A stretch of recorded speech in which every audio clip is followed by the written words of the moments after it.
ജവഹർലാൽ നെഹ്റുവിൻ്റെ 135-ാം ജന്മവാർഷികമാണ് ഈ വർഷം.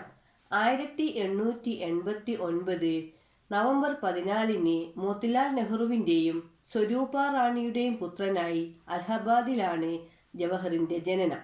ലണ്ടനിലെ ഹാരോ പബ്ലിക് സ്കൂളിലെ പഠനശേഷം കേംബ്രിഡ്ജിൽ നിന്ന് പ്രകൃതിശാസ്ത്രത്തിൽ ഓണേഴ്സ് ബിരുദം നേടി.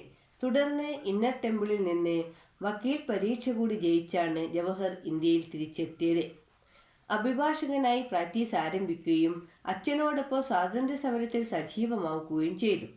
സ്വാതന്ത്ര്യ സമരകാലത്ത് ഒട്ടേറെ പ്രാവശ്യം ബ്രിട്ടീഷ് പട്ടാളത്തിൻ്റെ കൊടിയ മർദ്ദനങ്ങളിലേറ്റ് ആശുപത്രിയിലായി. ഏകദേശം 9 വർഷം ജവഹർലാൽ നെഹ്റു വിവിധ ജയിലുകളിൽ തടവുകാരനായി കഴിഞ്ഞു. കുഞ്ഞുങ്ങളെ കണ്ടാൽ നെഹ്റുവിന് ഉത്സാഹം വർദ്ധിക്കും.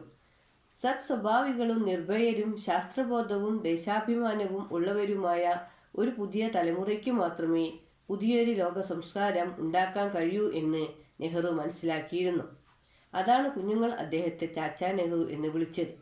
1947 ഓഗസ്റ്റ് 15 ഇന്ത്യ സ്വാതന്ത്ര്യം നേടിയതു മുതൽ 1964 മെയ് 27 അന്ത്യശ്വാസം വലിക്കുന്നതുവരെ നീണ്ട 17 വർഷം ഇന്ത്യയെ സ്വാർത്ഥകമായി നയിച്ച മഹാനായിരുന്നു ജവഹർലാൽ നെഹ്റു.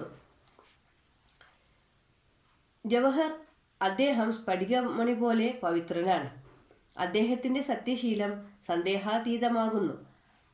അഹിംസാ സിദ്ധാന്തിയായിരിക്കുന്നതോടൊപ്പം തന്നെ അദ്ദേഹം അഭിനന്ദനാർഹനായ ഒരു യോദ്ധാവുമാണ്. രാഷ്ട്രം അദ്ദേഹത്തിൻ്റെ കൈകളിൽ സുരക്ഷിതമായിരിക്കും. ഇങ്ങനെ പറഞ്ഞത് ഗാന്ധിജി. ഗാന്ധിജിയുടെ കീഴിൽ ലഭിച്ച പരിശീലനവും ബുദ്ധൻ്റെ പ്രബോധനവും ഭഗവത്ഗീതയുടെ സ്വാധീനവും സമ്മേളിച്ചാണ് നെഹ്റുവിൻ്റെ വ്യക്തിത്വവും മനസ്സും ശക്തി പ്രാപിച്ചത്. Doctor S Radhakrishnan. എന്നെ ആരെങ്കിലും ഓർമ്മിക്കണമെന്ന് എനിക്ക് ആഗ്രഹമില്ല. പക്ഷെ ആരെങ്കിലും എന്നെ ഓർമ്മിക്കുകയാണെങ്കിൽ അവർ എന്നെപ്പറ്റി ഇങ്ങനെ പറയട്ടെ: അദ്ദേഹം ഇന്ത്യയെയും ഇന്ത്യക്കാരെയും അകമഴിഞ്ഞ് സ്നേഹിച്ചു. അർഹിക്കുന്നതിലേറെ സ്നേഹം തൻ്റെ നാട്ടുകാരിൽ നിന്ന് അദ്ദേഹത്തിന് കിട്ടുകയും ചെയ്തു. നെഹ്റുവിൻ്റെ ഉസ്യത്ത്. നെഹ്റുവിൻ്റെ മരണപത്രം ഹൃദയസ്പർശിയായ ഒരു രേഖയാണ്. തൻ്റെ ചിതാഭസ്മം ഇന്ത്യയിലെ കർഷകർ പണിയെടുക്കുന്ന വയലേലകളിലും പുണ്യനദിയായ ഗംഗയിലും ഇന്ത്യയുടെ തീരെ തലയെടുക്കുന്ന സമുദ്രത്തിലും വിതരണമെന്ന് അദ്ദേഹം ആഗ്രഹിച്ചു. അങ്ങനെ ഭാരതത്തിൻ്റെ മണ്ണിലും പൊടിയിലും കലർന്ന് ഭാരതത്തിൻ്റെ തന്നെ വേർതിരിച്ചാനെടുക്കാനാവാത്ത ഒരംശമായി താൻ മാറട്ടെ എന്നാണ് അദ്ദേഹം സ്വപ്നം കണ്ടത്.